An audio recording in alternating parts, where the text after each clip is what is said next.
Welcome to the 5th episode in a Legendarium series about the creation of Normandy. In this installment, King and Kingmaker, we will talk about how Count William Longsword, the second ruler of Normandy, became involved in the civil wars that plagued West Francia.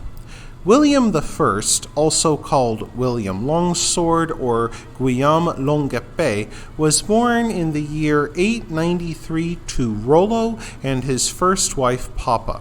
The location of his birth is not known for certain, but as a youth he surely served in his father's war band. His life changed forever around the age of 18 when King Charles the Simple of West Francia made his father Count of Normandy.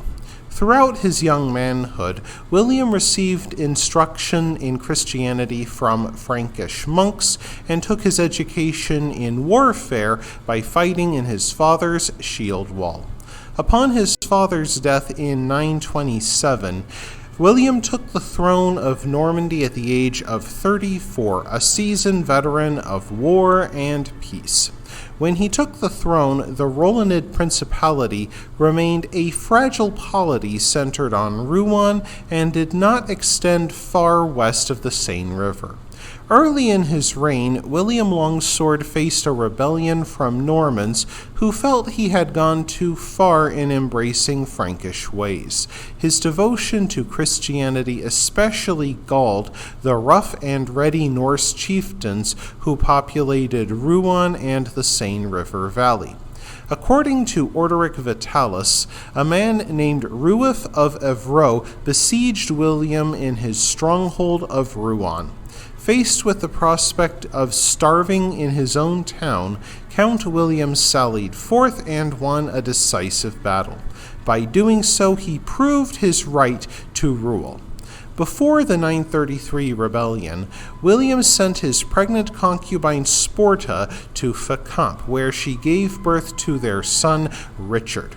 William had another wife named Luitgard, but appears that he continued the Norse custom of taking several wives. Indeed, even after Normandy became more Christianized in the 11th century, its counts and dukes kept several concubines alongside their wives. Further south, William's liege lord Charles the Simple had a son named Louis IV with his wife, the English princess Eadgifu, daughter of Edward the Elder of England. Around the time Count William assumed lordship of Normandy, RAOUL of Burgundy seized the Frankish throne. Eadgifu fled with infant Louis to her homeland of England, where young Louis grew up in the court of Athelstan of England. Because of this, young Louis became known as Louis de Outremer, meaning Louis from beyond the sea. Charles the Simple would remain a prisoner of RAOUL until his death in 929. To win the loyalty of the Norman count, King RAOUL granted William I the Cherbourg Peninsula, along with the Channel Islands of Jersey, Guernsey, and Sark. Norman territory had doubled within a generation.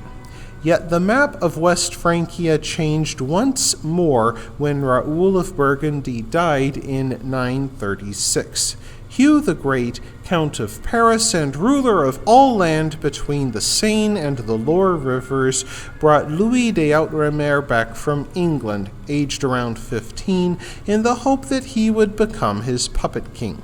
Louis landed at Boulogne and Hugh crowned him at Laon.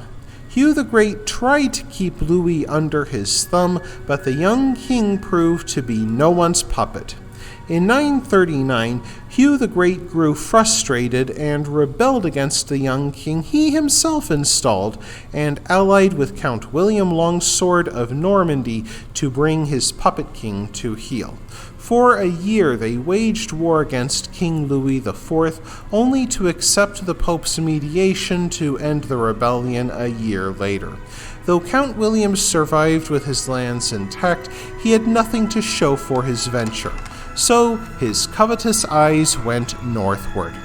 Unfortunately for Count William, he had trouble brewing at home. During the Great Land Grab of 933, he took many Breton districts. Though Frankish-speaking, the Bretons of western France descended from Romanized Britons who fled their homeland during the Anglo-Saxon conquest 5 centuries before. Some of the Bretons objected to Norman encroachment, including the monk Jan de Landevenec. He called upon a Breton lord named Alan to return home, which he did with the blessing of King Aethelstan of England. Alan's campaign against the Normans proved successful, and he became Duke Alan II of Brittany. Duke Alan then allied with Count Hugh II of Maine to attack the Normans, or the Seine Vikings, as the Franks called them, in concert. A desperate William Longsword sought peace. When he took off his weapons to attend a peace conference, 3 Bretons armed with daggers and axes murdered him on December 17, 942. In his nearly 50 years of life, William Longsword proved himself a savvy politician who skillfully maneuvered the ever-shifting political map of West Francia. His murder at the hands of deceitful men would make him a martyr king in the eyes of later generations of Normans. They saw him as an omen of Normandy's divinely ordained destiny to greatness and conquest. Yet in the short term, William Longsword's death brought chaos. King Louis captured William's 10-year-old heir, Richard, and hoped to seize all Normandy. Instead, Norman lords, who ruled from their fortified villages, could now take advantage of the chaos to raid their neighbors and settle old scores. One of these lords took revenge in 945 by capturing King Louis in an ambush and handing the fallen king over to his enemy Hugh the Great.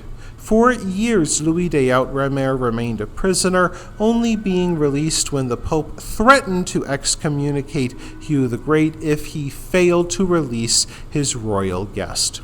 Upon receiving his freedom, King Louis began planning his revenge, only to have his schemes ended when he fell from his horse in 951 and broke his neck.